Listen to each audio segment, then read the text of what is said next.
යනු මම දන්නේ අවුරුදු කීපයකට කලින් ඉඳලා මොකද වයිට් ලීෆ් ඇකඩමි කටයුතු වලට සම්බන්ධ වෙච්ච නිසා ඉතින් යනුගේ මේ ටැලන්ට්ස් ගැන දැක්කේ අද තමයි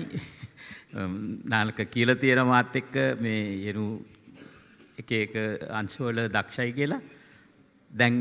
මේ මොහොතේ නරඹුටකින් හිතා ගන්න පුළුවන් යනු ඉස්සරහට තා මොන තරම් දේවල් කරන්න මේ වේදිකාවේ ඉන්නවද කියලා මම යනුට සුබ පතනවා යනුට මේ සාමාන්‍යයෙන් අපිට දකින්න නොලැබෙන දුර්ලභ ටැලන්ට් එකක් ප්‍රතිභාවක් තියෙනවා කියලා තමයි මට කියන්න තියෙන්නේ.